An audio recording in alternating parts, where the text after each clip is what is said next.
বিভিন্ন ধরনের লোকজন বসবাস করে। অনেক সাংবাদিক আছে তাদেরকে অনেক অনেক ধরনের ব্ল্যাকমেল করে।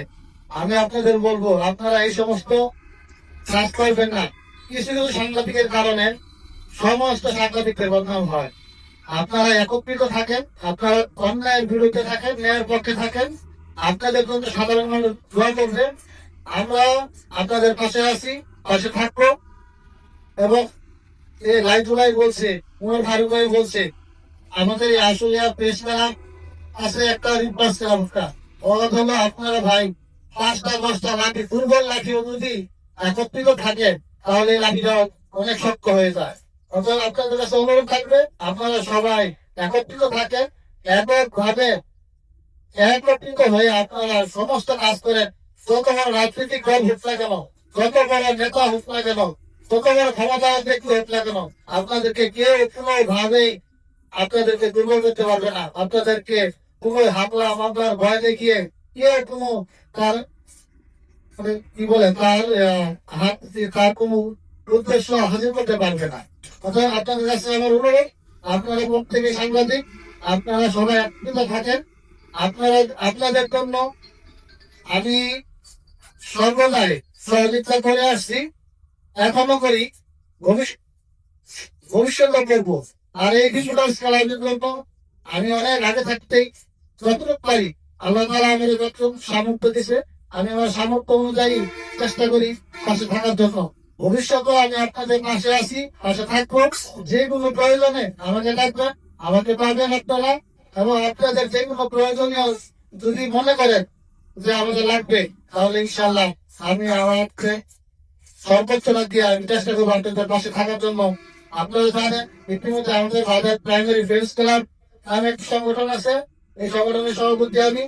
আপনারা আপনাদের সহযোগিতায় আজকে আমাদের এই বাজার প্রাইমারি ফ্রেন্ডস ক্লাবের এত সুনাম ছড়িয়ে পড়ছে, আর তাহলে সম্ভব ছিল না। আপনাদের পাশে আপনারা পাশে ছিলেন বিদায়ী আমাদের এই যাত্রী সামনে আজকে সফল হয়েছে। আর আমি উঠতে পারতাম না। আমাদের বাজার প্রাইমারি ফ্রেন্ডস ক্লাবের উদ্দেশ্য সামাজিক কোনো কাজ করা, মানুষের বিপদে মানুষের পাশে দাঁড়ানো, এবং যাতে অন্যায় কেউ কোনো কোনো মানুষের ক্ষতি যেন কোনো অন্যায় করতে না পারে সেদিকে আমাদের দৃষ্টি রাখবো। আর আমাদের প্রাইমারি ফ্রেন্ডস ক্লাবের পক্ষ থেকে আগামীতে আমরা আমাদের এলাকায় অনেক মাদকের সরাসরি হয়ে গেছে, আপনারা নিজেরাই জানেন এটা। এই মাদকের বিরুদ্ধে আমরা প্রশাসনের সহযোগিতা অভিযান চালাবো। আমি আপনাদের কাছে বিনীত অনুরোধ করবো আপনারা আমাদের সাথে সর্বোচ্চ সহযোগিতা করবেন। আপনাদের সহযোগিতা নিয়ে আপনারা যদি সহযোগিতা করেন, আপনারা যদি সত্যটা প্রকাশ করেন, তাহলে দেখবেন সবকিছু সম্ভব। কোন নেতা যদি এর মিশনে সাপোর্ট দিয়ে থাকে, আপনার বীর হয়ে তার নাম বলে দেন। দেখেন অনেক নেতারা আছে যারা নাকি এগুলোর পিছনে সাপোর্ট দিচ্ছে। আপনারা যদি সাংবাদিকতা করে যদি ভয় পান, তাহলে সাংবাদিকতা করার কোনো দরকারই নাই। কারণ সাংবাদিকতা করবেন সত্যের পথে থেকে। আপনারা সত্যের পথে আছেন, সত্যের পথে থেকে যদি আপনারা মারা যায়, তাহলে আপনারা শহীদ মর্যাদা করবেন ইনশাআল্লাহ। কারণ এটা আপনারা সকলে জানেন, আপনারা বলতেছেন না, তার মানে হলো আপনারা অন্যায়ের পক্ষে সাপোর্ট করতেছেন। এটা আপনাদের কাছে অনুরোধ থাকবে, যারা সাংবাদিক করি ভাইয়েরা আছে, আপনারা সত্যকে প্রকাশ করেন, সত্যকে মানুষকে জানান। আমাদের দেশে যাতে কোন রকম কোন দুর্নীতি, কোন সন্ত্রাস, কোন চাঁদাবাজি, কোন মাদক বন্দী এগুলো না থাকে। আপনারা সবাই সচেতন থাকেন, তাহলে আমাদের এই দেশটা সুন্দর হবে, এলাকায় সুন্দর হবে, সমাজটাকে আমরা সুন্দরভাবে ঘুরতে পারবো। আমি আমার সংক্ষিপ্ত বক্তব্য শেষ করতেছি। আপনি আবারও বলতেছি, আপনাদের রেসপন্স ক্লাবের জন্য যে কোনো প্রয়োজনে যে কোনো সময় আমাকে ডাকবেন, আমি আপনাদের পাশে থাকবো। যে কোনো সময় যে কোনো প্রয়োজন আমাকে রাখবেন, আমি আসি।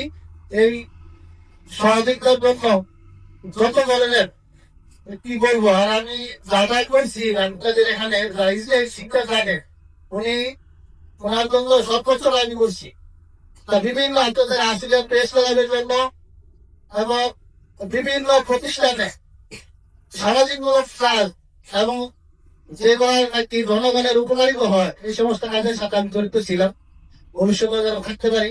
আর আপনাদের প্রয়োজন আমাদের লাগবে, আমি আপনাদের পাশে থাকবো ইনশাআল্লাহ।